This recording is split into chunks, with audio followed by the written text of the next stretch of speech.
अस्सलाम वालेकुम सत श्री अकाल जी। उम्मीद करना कि सारे ठीक होवोगे। अच्छा जी, एक होर स्टूडेंट पास होए ने हसन बिलाल भाई ने अनकोना तो इन्हें अपनी थ्योरी पास की है जी। बहुत बहुत मुबारक होवे तुहानू।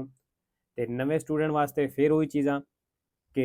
इस चैनल के उत्ते पूरा कोर्स अपलोड है, तुसी अपनी तैयारी फ्री कर सकते हो। ठीक है, तो एप्लीकेशन वैब ते गूगल तो डाउनलोड हो जाएगी, तो डाउनलोड नहीं होंगी तो तुसी ऑनलाइन भी कर सकते हो। ठीक है, तो बाकी एसके का फुल स्क्रीन करके वेखना है और जोड़े स्टूडेंट अपनी थ्योरी पास कर लीए वो मेरे व्हाट्सअप नंबर पर सेंड कर दे अपना PDF अगर उन्हें मिल गया तो दूसरा जोड़े सवाल बार बार पे आते हैं, जोड़े पेज के विचों बार बार सवाल आते हैं पे वो अपने पेज क्लीयर कर लवो। ठीक है, पहला सवाल की गुइदा इन स्तातो दी अब्रेसा अल्कोलिका, कहना जो नशे की हालत ड्राइविंग कर रहा है रिस्क या अरेस्ट, तो कहना अरेस्ट होने का रिस्क है। वेरो जी। दूसरा il freno di stazionamento ਜਿਹੜੀ हैंड ब्रेक है deve essere in grado, कहना हैंड ब्रेक इस काबल होनी चाहिए है di tenere bloccato il veicolo in sosta, कि गड्डी ਨੂੰ सोस्ते ਦੇ ਵਿੱਚ ब्लॉक करके रखे, मतलब रोक के रखे anche su strade in pendenza, ढलान वाली सड़कों के उत्ते भी। वेरो जी, हैंड ब्रेक इस तरह की होनी चाहिए है कि बेशक ढलान वाली सड़क है उत्थे अगर तुम हैंड ब्रेक लाइए तो गड्डी हिले ना। तीसरा जी attraversamenti pedonali आ गया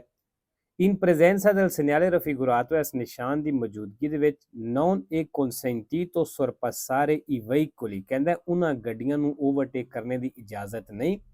ਕਿ rallentano, ਜਿਹੜੀਆਂ ਸਲੋ ਹੋ ਗਈਆਂ ਨੇ per fare attraversare i pedoni, ਪੈਦਲ ਨੂੰ ਕ੍ਰਾਸ ਕਰਾਣੇ ਵਾਸਤੇ। ਵੇਰੋ ਜੀ, ਅਗਰ ਸਾਡੇ ਅੱਗੇ ਗੱਡੀ ਹੈ ਪੈਦਲ ਨੂੰ ਕ੍ਰਾਸ ਕਰਾਣੇ ਵਾਸਤੇ ਅਗਰ ਸਲੋ ਹੋ ਗਈ ਹੈ ਜਾਂ ਰੁਕ ਗਈ ਹੈ ਅਸੀਂ ਉਹਨੂੰ ਓਵਰਟੇਕ ਨਹੀਂ ਕਰ ਸਕਦੇ।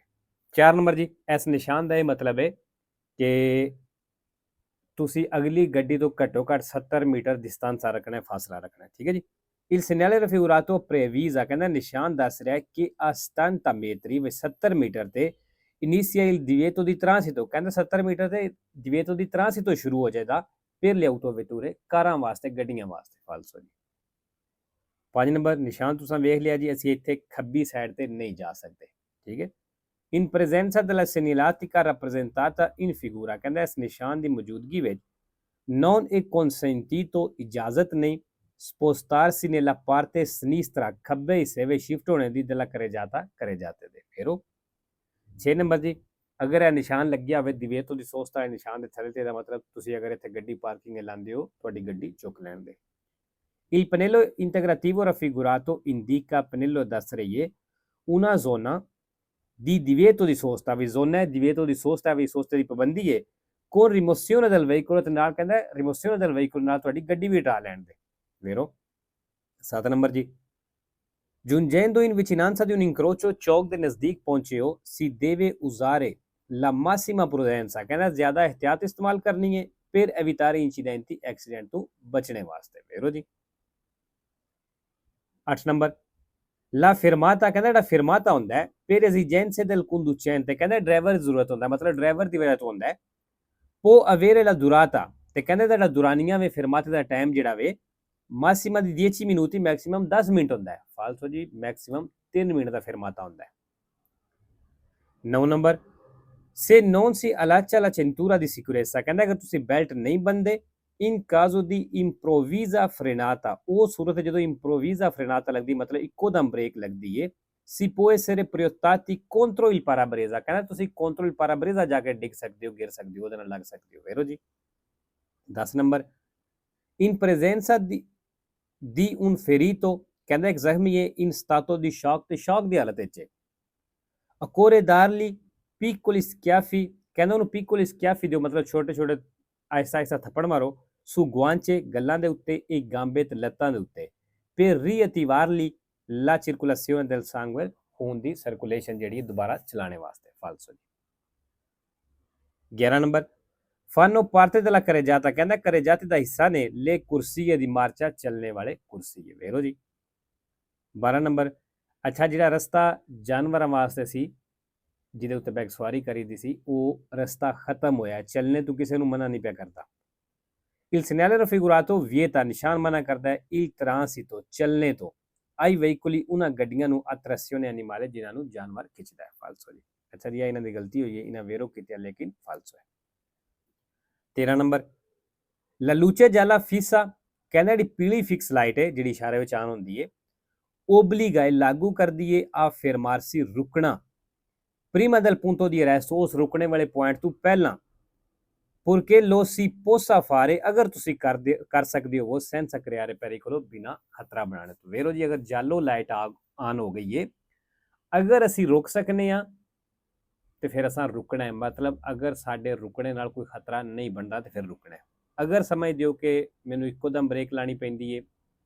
ਮੈਂ ਰੁਕਣਾ ਤੇ ਕੋਈ ਖਤਰਾ ਹੋ ਸਕਦਾ ਕਿਸੇ ਨਾਲ ਟੱਕਰ ਲੱਗ ਸਕਦੀ ਜਿਹੜੀ ਪਿੱਛੋਂ ਗੱਡੀ ਵੀ ਆਉਂਦੀ ਹੈ ਤੇ ਫਿਰ ਜਲਦੀ ਨਾਲ ਗੁਜ਼ਰ ਜਾਓ ਠੀਕ ਹੈ 14 ਨੰਬਰ ਜੀ il limite massimo di velocità ਕਹਿੰਦੇ ਮੈਕਸਿਮਮ ਸਪੀਡ ਲਿਮਿਟ ਹੈ per un'autovettura ਕਾਰ ਦੇ ਲਈ su una strada extraurbana secondaria ਦੇ ਉੱਤੇ ਇਹਦੀ ਸਥਾਨਤਾ ਕਹਿੰਦਾ 70 ਦੀ ਸਪੀਡ ਹੈ ਫਾਲਸੋ 15 ਨੰਬਰ il motociclista ਜਿਹੜਾ ਮੋਟਰਸਾਈਕਲ ਵਾਲਾ ਹੈ ਕਿ parte dal margine della carreggiata ਜਿਹੜਾ carreggiate ਦੇ ਕਿਨਾਰੇ ਤੋਂ ਚੱਲਦਾ ਹੈ ਇਹ si immette nel flusso della circolazione ਤੇ ਟ੍ਰੈਫਿਕ ਦੇ ਚੱਲਣੇ ਵਿੱਚ ਐਂਟਰ ਹੁੰਦਾ ਹੈ può indossare il casco ਕਹਿੰਦਾ ਉਹ ਹੈਲਮਟ ਪਾ ਸਕਦਾ ਹੈ dopo aver concluso tale manovra ਇਹ ਮਨੋਵਰਾ ਖਤਮ ਕਰਨੇ ਤੋਂ ਬਾਅਦ ਮਨੋਵਰਾ ਖਤਮ ਕਰਨ ਤੋਂ ਬਾਅਦ ਕਿਹੜਾ ਮਤਲਬ ਟ੍ਰੈਫਿਕ ਵਿੱਚ ਐਂਟਰ ਹੋਣੇ ਤੋਂ ਬਾਅਦ ਕਹਿੰਦਾ ਹੈਲਮਟ ਪਾ ਸਕਦਾ ਹੈ ਫਾਲਤੂ ਜੀ ਪਹਿਲਾਂ ਕਰਨਾ ਹੈ ਕੰਮ ਹੈਲਮਟ ਵਗੈਰਾ ਪਾ ਕੇ ਤੇ ਫਿਰ ਤੁਸੀਂ ਮੋਟਰਸਾਈਕਲ ਚਲਾਣਾ ਹੈ 16 il carico dei veicoli ਕਹਿੰਦਾ ਗੱਡੀਆਂ ਤੇ ਸਮਾਨ ਹੈ deve essere sistemato in modo ਇਸ ਤਰੀਕੇ ਨਾਲ ਰੱਖਣਾ ਹੈ da non mascherare dispositivi di illuminazione ਕਹਿੰਦਾ ਜਿਹੜੀਆਂ illuminazione ਮਤਲਬ ਰੋਸ਼ਨੀ ਵਾਲੀਆਂ ਉਹ ਲਾਈਟਾਂ ਨੇ ਉਹਨਾਂ ਦੇ ਅੱਗੇ mascherare ਨਾ ਬਣੇ ਮਤਲਬ ਉਹਨਾਂ ਦੇ ਅੱਗੇ ਨਾ ਆਵੇ ਇਹਦੀ segnalazione visiva ਜਾਂ ਜਿਹੜੇ ਇਸ਼ਾਰੇ ਹੁੰਦੇ ਨੇ ਉਹਨਾਂ ਅੱਗੇ ਵੀ ਨਾ ਆਵੇ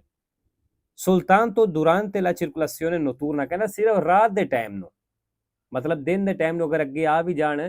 ਤੇ ਖੈਰ ਹੀ ਉਹਦਾ ਕਹਿਣ ਦਾ ਮਤਲਬ ਬੇਫਾਲਤੂ ਦਿਨ ਨੂੰ ਵੀ ਨਹੀਂ ਅੱਗੇ ਆਉਣਾ ਚਾਹੀਦਾ 17 number La patente di guida ਕਹਿੰਦਾ ਲਾਇਸੈਂਸ ਹੈ viene immediatamente ritirata ਕਹਿੰਦਾ ਫੌਰਨ ਰਿਟਿਰਾਤਾ ਤੁਹਾਡੇ ਕਰ ਲੈਣਗੇ durante la circolazione ਚੱਲਦਿਆਂ ਆ quando il conducente circola in Italia ਜਦੋਂ ਡਰਾਈਵਰ ਇਟਲੀ ਵਿੱਚ ਚੱਲਦਾ ਪਿਆ con patente ਉਸ ਲਾਇਸੈਂਸ ਦੇ ਨਾਲ rilasciata da un stato estero ਜਿਹੜਾ ਕਿਸੇ ਦੂਸਰੇ ਮੁਲਕ ਵਿੱਚੋਂ ਇਸ਼ੂ ਹੋਏ ਹੈ in cui è residente ਤੇ ਉਹ ਬੰਦਾ ਇੱਥੇ ਰਹਿ ਰਿਹਾ ਫਾਲਤੂ ਜੀ ਉਸੇ ਟਾਈਮ ਫੌਰਨ ਨਹੀਂ ਕਰਦੇ ਠੀਕ ਹੈ 18 ਨੰਬਰ ਜੀ l'assicurazione per la responsabilità civile auto ਕਹਿੰਦਾ di insurance RCAve copre e cover ਕਰਦੀ ਹੈ solo la responsabilità del conducente ਮਤਲਬ ਸਿਰਫ ਡਰਾਈਵਰ ਦਾ ਜ਼ਿੰਮਾ ਲੈਂਦੀ ਹੈ ma non quella del proprietario del veicolo ਲੇਕਿਨ ਕਹਿੰਦਾ ਗੱਡੀ ਦੇ ਮਾਲਕ ਦਾ ਜ਼ਿੰਮਾ ਕੋਈ ਨਹੀਂ ਲੈਂਦੀ ਫਾਲਤੂ 19 ਨੰਬਰ ਅੱਛਾ ਜੀ ਇਹ ਨਿਸ਼ਾਨ ਆਟੋਸਟਰਾਦਾ ਦੇ ਉੱਤੇ ਕੋਈ ਨਹੀਂ ਹੁੰਦਾ il segnale raffigurato ਜਿਹੜਾ ਨਿਸ਼ਾਨ ਦਿਖਾਇਆ ਗਿਆ in autostrada ਆਟੋਸਟਰਾਦੇ ਦੇ ਵਿੱਚ viene posto ਲੱਗਿਆ ਹੁੰਦਾ ਹੈ a una distanza maggiore di 250 metri ਕਹਿੰਦਾ 250 ਮੀਟਰ ਤੋਂ ਜ਼ਿਆਦਾ ਫਾਸਲੇ ਤੇ ਇਹ ਨਿਸ਼ਾਨ ਲੱਗਿਆ ਹੁੰਦਾ ਹੈ ਫਾਲਤੂ 20 ਨੰਬਰ ਜੀ ਨਿਸ਼ਾਨ ਤੁਸੀਂ ਵੇਖ ਲਿਆ ਕਿ ਜਿਹੜੀਆਂ ਗੱਡੀਆਂ 7 ਟਨ ਤੋਂ ਜਿਹਨਾਂ ਦਾ ਵਜ਼ਨ ਜ਼ਿਆਦਾ ਹੈ ਉਹ ਇੱਥੇ ਨਹੀਂ ਚੱਲ ਸਕਦੀਆਂ ਮਤਲਬ ਉਹ ਸਿੱਧੀਆਂ ਨਹੀਂ ਜਾ ਸਕਦੀਆਂ ਇਹਦੇ ਵੀ ਐਸੇ ਉਹਨੇ ਫੜ ਸਕਦੀਆਂ ਠੀਕ ਹੈ il segnale raffigurato indica ਨਿਸ਼ਾਨ ਦੱਸ ਰਿਹਾ ਹੈ una limitazione di transito ਕਹਿੰਦਾ ਇੱਕ ਚੱਲਣੇ ਦੀ ਲਿਮਟ ਹੈ su un tratto di strada ਸੜਕ ਤੇ per i veicoli ਤੇ ਕਹਿੰਦਾ ਉਹਨਾਂ ਗੱਡੀਆਂ ਵਾਸਤੇ ਲਿਮਟ ਹੈ di massa effettiva superiore a 7 tonnellate ਜਿਨ੍ਹਾਂ ਦਾ ਵਜ਼ਨ 7 ਟਨ ਤੋਂ ਜ਼ਿਆਦਾ ਹੈ ਵੇਰੋ 21 ਨੰਬਰ ਲੋ ਸਪਾਸ ਅੱਛਾ ਜੀ ਇਹ ਵੀ ਐਡ ਪੇਜ ਇਹਦੇ ਵਿੱਚੋਂ ਵੀ ਸਵਾਲ ਬਾਰ-ਬਾਰ ਆਉਂਦਾ ਪਿਆ lo spazio percorso nel tempo di reazione ਕਹਿੰਦਾ ਉਹ ਫਾਸਲਾ ਜਿਹੜਾ ਤੁਸੀਂ ਟੈਂਪੋ ਦੀ ਰਿਐਕਸ਼ਨ ਵਿੱਚ ਤੈਅ ਕਰਦੇ ਹੋ ਇਹ quello percorso dal momento ਕਹਿੰਦਾ ਇਹ ਹੁੰਦਾ dal momento della precisione di una situazione di pericolo ਜਦੋਂ ਤੁਸੀਂ ਖਤਰਾ ਮਹਿਸੂਸ ਕਰਦੇ ਹੋ ਫੀਲ ਕਰਦੇ ਹੋ a quello di inizio della frenata ਦੇ ਬ੍ਰੇਕ ਦੇ ਸ਼ੁਰੂ ਹੋਣੇ ਤੱਕ ਵੇਰੋ ਜੀ 22 number lo spazio necessario per il sorpasso ਕਹਿੰਦਾ ਜਿਹੜੀ ਓਵਰਟੇਕ ਵਾਸਤੇ ਜਗ੍ਹਾ ਹੁੰਦੀ ਹੈ aumenta ਵੱਧ ਜਾਏਗੀ se il veicolo da sorpassare ਅਗਰ ਉਹ ਗੱਡੀ ਜਿਹਨੂੰ ਤੁਸੀਂ ਓਵਰਟੇਕ ਕਰਨ ਲੱਗੇ ਹੋ ਰਲੈਂਟਾ ਸਲੋ ਹੋ ਜਾਂਦੀ ਹੈ ਤੇ ਫਿਰ ਕਹਿੰਦਾ ਓਵਰਟੇਕ ਵਾਸਤੇ ਜਗ੍ਹਾ ਵੱਧ ਜਾਏਗੀ ਫਾਲਤੂ ਜੀ ਅਗਰ ਜਿਹੜੀ ਗੱਡੀ ਨੂੰ ਅਸੀਂ ਓਵਰਟੇਕ ਕਰਨ ਲੱਗੇ ਹਾਂ ਅਗਰ ਉਹ ਸਲੋ ਹੋ ਜਾਂਦੀ ਹੈ ਤੇ ਫਿਰ ਉਹਨੂੰ ਅਸੀਂ ਜਲਦੀ ਨਾਲ ਓਵਰਟੇਕ ਕਰ ਲਵਾਂਗੇ ਮਤਲਬ ਥੋੜੀ ਜਗ੍ਹਾ ਸਾਨੂੰ ਜਿਹੜੀ ਹੈ ਥੋੜੀ ਜਗ੍ਹਾ ਦੇ ਵਿੱਚ ਅਸੀਂ ਉਹਨੂੰ ਕਵਰ ਕਰ ਲਵਾਂਗੇ ਠੀਕ ਹੈ ਫਾਲਤੂ ਹਾਂ ਅਗਰ ਉਹ ਰੇਸ ਦਿੰਦੀ ਹੈ ਤੇ ਫਿਰ ਜਗ੍ਹਾ ਵੱਧ ਜਾਏਗੀ 23 ਨੰਬਰ ਨਿਸ਼ਾਨ ਤੁਸੀਂ ਵੇਖ ਲਿਆ ਅਬਲੀਆਂ ਤੇ ਲਾਈਟਾਂ ਦਾ ਨਿਸ਼ਾਨ ਹੈ ਤੇ ਇਹਦਾ ਸਪੀਆ ਹੁੰਦਾ ਹੈ ਬਲੂ ਕਲਰ ਦਾ il simbolo raffigurato ਨਿਸ਼ਾਨ ਦਿਖਾਇਆ ਗਿਆ ਹੈ posto su una spia ਕਹਿੰਦਾ ਇੱਕ ਸਪੀਆ ਤੇ ਮੌਜੂਦ ਹੈ ਆਲੂਚੇ ਬਲੂ ਜਿਹਦੀ ਬਲੂ ਲਾਈਟ ਹੈ ਵੇਰੋ 24 नंबर जी, il segnale raffigurato è निशान दिखाया गया है un segnale di prescrizione, कहता निशान है पाबंदी का, वेरो जी पाबंदी का निशान है। 5 number, il segnale raffigurato indica निशान दस रहा है obbligo, वे लाजमी है di sorpassare a destra सज्जे तू ओवरटेक करना, falso। 26 number, la distanza di sicurezza fasti fasla deve essere di almeno 100 metri, कहता घट्टो घट 100 मीटर होना चाहिए nelle forti discese ज्यादा ढलान दे उत्ते, falso। 27 number, nell'incrocio rappresentato nella figura कहता चौक तस्वीरें दिखाया गया il veicolo C, कहता जी C गड्डी है transita per primo पहला चलेगी, falso जी, सब नालों पहला ਜਿਹੜੀ S हो जाएगी, ठीक है, फिर N और फिर लास्ट ते C ਜਾਂਦੀ है। 28 ਨੰਬਰ, in un rimorchio, ਕਹਿੰਦਾ ਰਿਮੋਰਕਿਓ ਦੇ ਵਿੱਚ dotato di freno a inertia, ਜਿਹਦੇ ਵਿੱਚ inertia ਬ੍ਰੇਕ ਲੱਗੀ ਹੈ। effetto della frenata, ਕਹਿੰਦਾ ਜਿਹੜਾ ਬ੍ਰੇਕ ਦਾ ਅਸਰ ਹੈ avviene quando il rimorchio, ਕਹਿੰਦਾ ਇਹ ਉਦੋਂ ਹੋਵੇਗਾ ਜਦੋਂ ਰਿਮੋਰਕਿਓ si avvicina, ਨਜ਼ਦੀਕ ਆਉਂਦਾ ਹੈ alla motrice, motrice ਦੇ, ਵੇਰੋ ਜੀ। ਹੁਣ ਰਿਮੋਰਕਿਓ, ਕੁਛ ਰਿਮੋਰਕਿਓ ਜਿਨ੍ਹਾਂ ਵਿੱਚ inertia ਬ੍ਰੇਕ ਲੱਗੀ ਹੁੰਦੀ ਹੈ, ਠੀਕ ਹੈ, ਉਹ ਬ੍ਰੇਕ ਕਦੋਂ ਲੱਗਦੀ ਹੈ? ਉਹ ਜਦੋਂ ਅੱਗੇ ਵਾਲੀ ਗੱਡੀ, ਮਤਲਬ ਜਿਹਦੇ ਪਿੱਛੇ ਸਾਂ ਰਿਮੋਰਕਿਓ ਪਾਏ ਹੈ, ਉਹ ਗੱਡੀ ਬ੍ਰੇਕ ਲਾਉਂਦੀ ਹੈ ਤੇ ਰਿਮੋਰਕਿਓ ਪਿੱਛੋਂ ਧੱਕਾ ਲੱਗਦਾ ਉਹਦਾ ਮੁਤਰੀਚੇ ਦੇ ਉੱਤੇ, ਠੀਕ ਹੈ, ਉਦੋਂ ਸਮਝ ਲਓ ਇੱਕ ਤਾਰ ਹੁੰਦੀ ਹੈ ਜਾਂ ਇੱਕ ਹੁੱਕ ਜੀ ਹੁੰਦੀ ਹੈ, ਕਿੱਲੀ ਸਮਝ ਲਓ, ਠੀਕ ਹੈ, ਸੌਖੇ ਲਫ਼ਜ਼ਾਂ ਵਿੱਚ, ਉਹਨੂੰ ਜਦੋਂ ਉਹਦੇ ਉੱਤੇ ਪ੍ਰੈਸ਼ਰ ਪੈਂਦਾ ਉਹ ਦਬੀਂਦੀ ਹੈ ਤੇ ਉਦੋਂ ਰਿਮੋਰਕਿਓ ਦੀ ਬ੍ਰੇਕ ਲੱਗਦੀ ਹੈ, ਠੀਕ ਹੈ, ਜਦੋਂ ਇਹਨੇ ਪਿੱਛੋਂ ਨਜ਼ਦੀਕ ਹੋਣਾ ਹੈ, ਠੀਕ ਹੈ ਜੀ। 29 number, le rotaie del tram, ਕਹਿੰਦਾ ਜੀ ਟਰਾਮ ਦੀਆਂ ਪਟੜੀਆਂ ਨੇ ਉਹ i tombini presenti sulla carreggiata, ਜਾਂ ਜਿਹੜੇ ਗਟਰਾਂ ਦੇ ਢੱਕਣ ਸਾਂ ਵੇਖਿਆ ਸੜਕਾਂ ਦੇ ਉੱਤੇ ਮੌਜੂਦ ਹੁੰਦੇ ਲੋਹੇ ਵਾਲੇ, ਕਹਿੰਦਾ ਇਹ ਮੌਜੂਦ ਨੇ costituiscono un pericolo, ਕਹਿੰਦਾ ਖਤਰਾ ਬਣਾਉਂਦੇ ਨੇ per un conducente di veicolo a due ruote, ਦੋ ਟਾਇਰਾਂ ਵਾਲੀ ਗੱਡੀ ਦੇ ਡਰਾਈਵਰ ਵਾਸਤੇ, ਠੀਕ ਹੈ, ਇੱਥੋਂ ਤੱਕ ਤੇ ਸਵਾਲ ਠੀਕ ਹੈ। nella sola eventualità, ਕਹਿੰਦਾ ਸਿਰਫ ਉਦੋਂ che il suo veicolo sia dotato di cambio automatico, ਜੇ ਕਹਿੰਦਾ ਉਹਦੀ ਗੱਡੀ ਨੂੰ cambio automatico ਮਤਲਬ ਆਟੋਮੈਟਿਕ ਗੇਅਰ ਹੋਵੇ ਤੇ ਫਿਰ ਕਹਿੰਦਾ ਖਤਰਾ ਬਣਾਉਂਦਾ ਹੈ, ਫਾਲਸੋ ਜੀ। 3 number, nelle curve percorse a forte velocità, ਕਹਿੰਦਾ ਮੋੜਾਂ ਤੇ ਚੱਲਦੇ ਹੋ forte velocità, ਜ਼ਿਆਦਾ ਸਪੀਡ ਤੇ, lo strisciamento dei pneumatici, ਜਿਹੜੀ ਟਾਇਰਾਂ ਦੀ ਰਗੜ ਹੈ aumenta, ਇਹ ਵਧਾਵੇ ਦੀ la rumorosità del veicolo, ਗੱਡੀ ਦੇ ਸ਼ੋਰ ਨੂੰ, ਵੇਰੋ ਜੀ ਜਦੋਂ ਤੁਸੀਂ ਮੋੜ ਜ਼ਿਆਦਾ ਸਪੀਡ ਮੁੜੋ ਦੇ ਤੇ ਟਾਇਰਾਂ ਦੀ ਆਵਾਜ਼ ਆਵੇਗੀ ਤੇ ਉਸ ਤੇ ਉਹਦੇ ਨਾਲ ਗੱਡੀ ਦੀ ਮਤਲਬ ਸ਼ੋਰ ਕਰੇਗੀ, ਇੱਕ ਕਿਸਮ ਦਾ ਸ਼ੋਰ ਕਰ ਰਹੀ ਹੈ, ਠੀਕ ਹੈ, ਵੇਰੋ। ਅੱਛਾ ਜੀ, ਇਹ ਜਿਹੜਾ ਸਵਾਲ ਲਾਸਟ ਵਾਲਾ ਪੜਿਆ ਇਹ ਕੱਲ ਜਿਹੜਾ ਸਕੇਦਾ ਅਪਲੋਡ ਕੀਤਾ ਸੀ ਉਹਦੇ ਵਿੱਚ ਵੀ ਆਇਆ ਸੀ, ਠੀਕ ਹੈ।